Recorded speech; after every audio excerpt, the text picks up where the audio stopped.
You spend roughly 6 years of your life dreaming.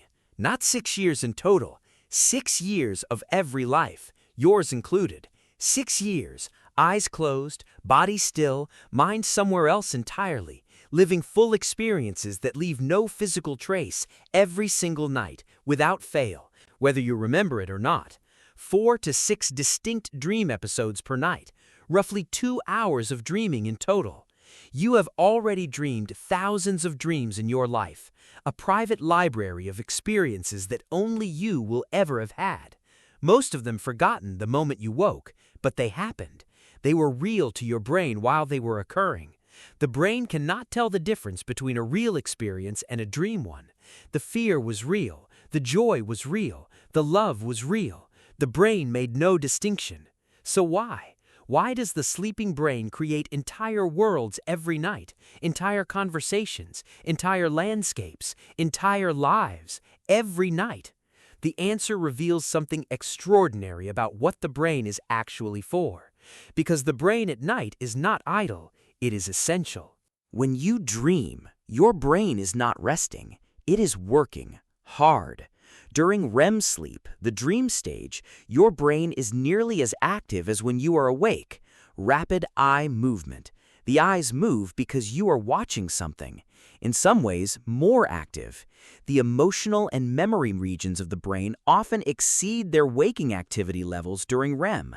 The visual cortex, the emotional centers, the memory systems, all firing. The brain is not sleeping through your dream, it is living it. Only the prefrontal cortex, the rational, critical thinking part, goes quiet. This is the part that says, "That is impossible," or "Be careful," or "That is not logical," which is why dreams feel so real and so strange. Real enough that waking from a nightmare leaves your heart pounding. There is no critic awake to say, "Wait, that does not make sense." So flying seems normal. So your school becomes a jungle. So time runs backwards.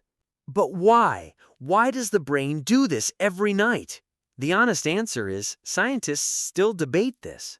But the leading theories are compelling, and they all point towards something important. Theory 1. Dreams process emotion. This is the most widely supported theory, and the one with the most evidence. The sleeping brain replays emotional experiences, tests responses, finds resolution. Things that upset you during the day often appear in dreams at night, not to re-traumatize you, to work through you, not to torture you, to process them, to make them smaller. People with PTSD have disturbed dreams because the emotional processing is stuck.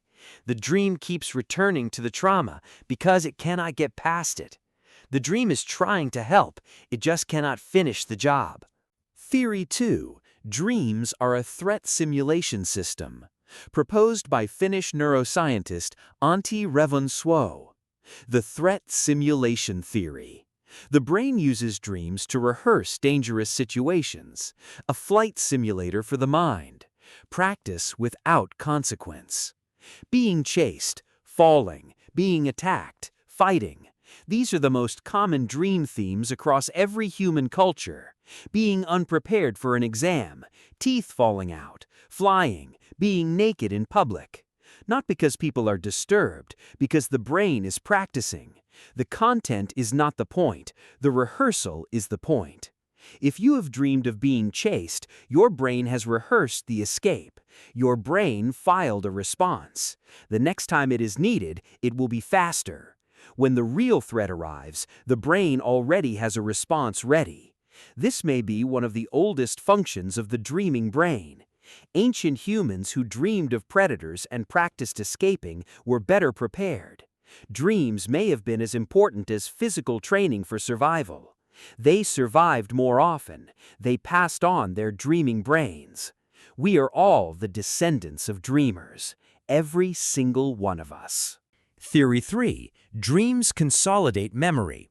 Matthew Walker, neuroscientist and sleep researcher, calls sleep the best legal performance enhancer. During the day, you gather enormous amounts of information. The brain cannot process all of it in real time. Sensations, emotions, facts, relationships, all stored temporarily, waiting for processing.